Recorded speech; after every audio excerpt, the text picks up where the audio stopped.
દેશ વિદેશમાં વસતા મારા વાલા દર્શક મિત્રોને મનોહર પટેલના જય ભગવાન. મિત્રો 13મો અધ્યાય ચાલે ક્ષેત્રજ્ઞ યોગ, અને એની અંદર 19મા શ્લોકમાં ભગવાન અર્જુનને કે અર્જુન, આ પ્રમાણે મેં તને ક્ષેત્ર એટલે પ્રકૃતિની વાત કરી, ક્ષેત્રજ્ઞ એટલે જે જાણવા યોગ્ય છે આત્મા, એની વાત કરી, અને ત્રીજું મેં તને જ્ઞાન કહ્યું કે આત્માને કેવી રીતે જાણી શકાય. આત્મા અને પ્રકૃતિનો ભેદ, એ ભેદ શું છે એ મેં તને કહ્યું. એ બંનેનો ભેદ કેવી રીતે જાણી શકાય એનું જ્ઞાન મેં તને કહ્યું. માત્ર આ જ્ઞાનને જાણીને, આ પ્રકૃતિને આત્માનો ભેદ જાણીને કોઈ પણ મનુષ્ય મારા ભાવને પામે છે. મદભાવ શબ્દ વાપર્યો છે મિત્રો. કોઈક લખે છે કે એ મારી પ્રકૃતિને પામે છે, કોઈ લખે છે મારા સ્વરૂપને પામે છે, પણ મદભાવ શબ્દનો ઉપયોગ કર્યો છે ભગવાને. મદભાવ એટલે એ મનુષ્ય મારા ભાવને પામી જાય છે. મારા ભાવને પામી જાય છે એનો અર્થ શું? કૃષ્ણ ભગવાન પોતે જ્ઞાની પુરુષ, પોતાને ખબર છે પરમાત્મા છે, અને એટલા માટે એમને મદભાવ શબ્દનો પ્રયોગ કર્યો કે મારા ભાવને પામી જાય છે. મારો ભાવ, મને કોઈના પ્રત્યે રાગે નથી, કોઈના પ્રત્યે દ્વેષ નથી. રાગ અને દ્વેષ વગરનો ભાવ અને અભાવ વગરનો હું સમભાવ છું. આત્મા પોતે સમભાવ સ્વરૂપ છે, એનો સ્વભાવ સંભાવનો છે. આત્મામાં રાગ અને દ્વેષ નથી, અને રાગ અને દ્વેષ જે છે એ મારા તમારી અંદર જે અજ્ઞાન દશાથી ઉભો થયેલો અહંકાર છે, એ અહંકારમાં રાગ દ્વેષ છે. આત્મા તો રાગ દ્વેષ વગરનો છે.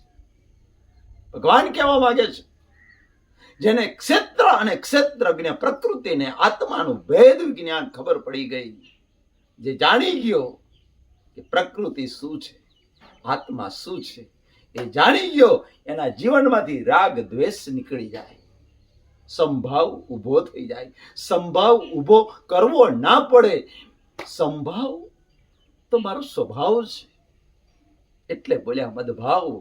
અર્જુન, આ ક્ષેત્ર અને ક્ષેત્રજ્ઞનું વિજ્ઞાન જાણ્યા પછી એ મારા ભાવને પામે છે, મારા ભાવને પામી જાય છે. એટલે હું કહું છું કે આત્મા સો પરમાત્માની જે વાત કરી છે, આત્મામાંથી પરમાત્મા થવા અને જીવમાંથી શિવ થવા માટે મને તમને આ મનુષ્ય અવતાર મળ્યો છે. મિત્રો, ખાસ યાદ રાખો મિત્રો, મુક્તિની એને જરૂર છે જેને બંધન લાગે છે. જેલમાંથી છૂટવાની, જામીનની એને જરૂર છે કે જેને રિયલાઇઝ થાય છે કે હું બંધનમાં છું, હું જેલમાં છું, સળિયાની પાછળ છું, હું મુક્ત નથી. એને જામીનની જરૂર છે. એ કોર્ટમાં જામીનની અરજી કરે, પણ જેને જેલમાં જ મજા આવે છે, જેને જેલના સળિયાએ બંધન નથી લાગતું, એ જ મુક્તિ લાગે છે, એને મુક્તિની જરૂર નથી, એને જામીનની જરૂર નથી. મિત્રો, આ સંસાર જેને બંધન નથી લાગતું, આ સંસારમાં જેને જન્મ મૃત્યુ જરા વ્યાધિમાં દુઃખ નથી લાગતું, એને આ જ્ઞાનની કોઈ જ જરૂર નથી, કોઈ જ જરૂર નથી. મિત્રો, એને જરૂર નથી. જરૂર તો જેને જન્મ મૃત્યુ જરા વ્યાધિ, ભગવાને 13મા અધ્યાયની અંદર કહ્યું કે જન્મ મૃત્યુ જરા વ્યાધિ, આ ચાર જે છે એમાં દુઃખના દોષો દેખાય છે, દુઃખરૂપ ભાષ્ય છે. હે અર્જુન, આ જ્ઞાનને તો જાણી લે. આમાંથી છૂટવા માટે જન્મ મૃત્યુ જરા વ્યાધિ. વિચાર કરો, ભગવાને 13મા અધ્યાયમાં ખુદ અર્જુનને કહેવું પડ્યું. પણ અલ્યા, ભજીયો જ ખાવો હોય, ચટણી ભજીયો ખાવો હોય, એમ જ પડી રહેવું હોય તો કોઈ પછી એમાંથી ના છોડે. કોઈ ના કે એને ચોખ્ખા ઘીના લાડુ, એને ચોખ્ખા ઘીના લાડુ નહીં ખાવા, એને ભજીયો ચટણી જ ખાવી છે, ખાવા દો યાર.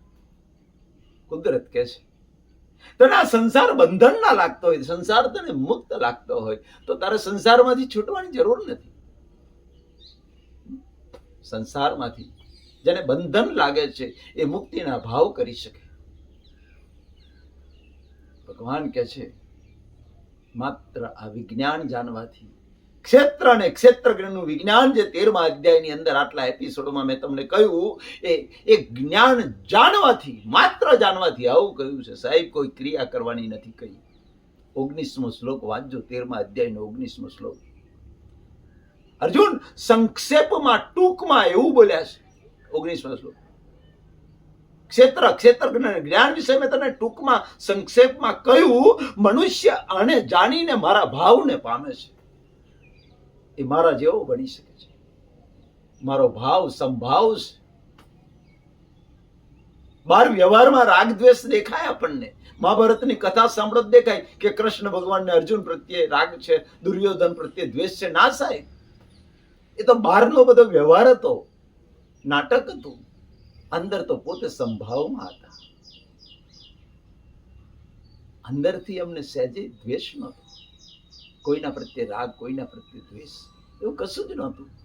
અને એટલે દુર્યોધનને તમે જુઓ, મનાવા ગયા. છેલ્લે કહ્યું કે 5 ગામ આપી દે 5 પાંડવના, તો યુદ્ધ અટકી જાય. છેલ્લે જયારે માગવાનું કહ્યું, યુદ્ધ શરૂ થયું, તારે કહ્યું, તોય તમે જુઓ દ્વેષભાવ નથી રાખ્યો. અર્જુનને અને દુર્યોધનને બંનેને કહ્યું, તમે બંને જણાવજો, મને કોઈના પ્રત્યે રાગ દ્વેષ નથી. સવારના પોરમાં વહેલા મારી દ્રષ્ટિ જેના પર પડશે એને હું પેલું માગવાનું કહીશ, બીજાને બીજું આપી, જેને જે જોઈએ હું આપી દઈશ. અને અર્જુન અને દુર્યોધન બંને માગવા ગયા, બંનેને આપી દીધું. અર્જુને ભગવાનને માગ્યા કે મારા પક્ષે તમે રહેજો, અને દુર્યોધને 18 અક્ષોની સેના માંગી. તો સાહેબ 18 અક્ષોની સેના ભગવાને દુર્યોધનને આલી દીધી. જો ભગવાનને પાંડવો પ્રત્યે રાગ હોત અને કૌરવો પ્રત્યે દ્વેષ હોત, તો પોતાની 18 અક્ષોની સેના પોતાની બાજુ ના રાખો. શું કામ એમને આપી દીધી હોત? કૌરવોને પોતાની સેના કોઈ આપી દે?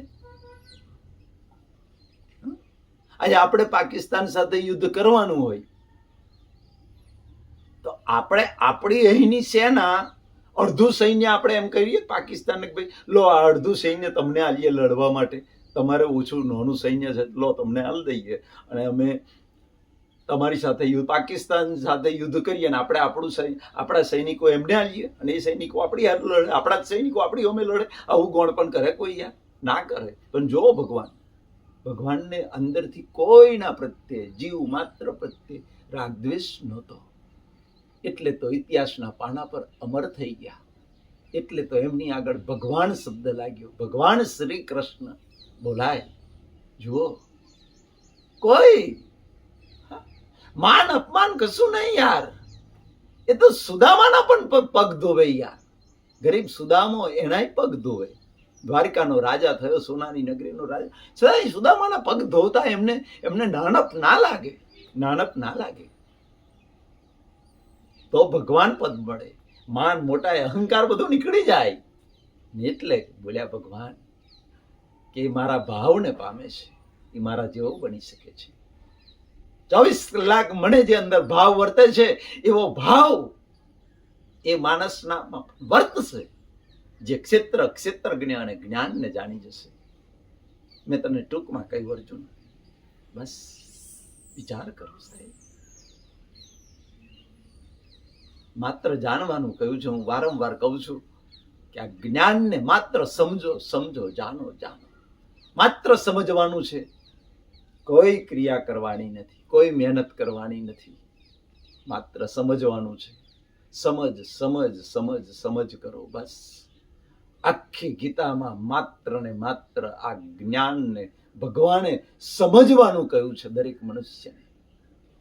કોઈ ક્રિયા, આખી ગીતામાં કોઈ પણ ક્રિયા બતાવી હોય સાહેબ, તો ગુલામ થઈ જાઓ. કોઈ ક્રિયા નથી બતાવી કે આવું કરજો, તેવું કરજો, આ ક્રિયા કરશો તો મોક્ષ થશે, એવું નથી કહ્યું. આ જ્ઞાન જાણવાથી મારા ભાવને તું પામી જઈશ, એમાં કોઈ શંકા નથી. પરમપિતા પરમાત્મા મારા વાલા દર્શકોને લાગવું અને નિરોગી આયુષ્ય કે બધાય. મનોહર પટેલના જય ભારત, જય હિન્દ, જય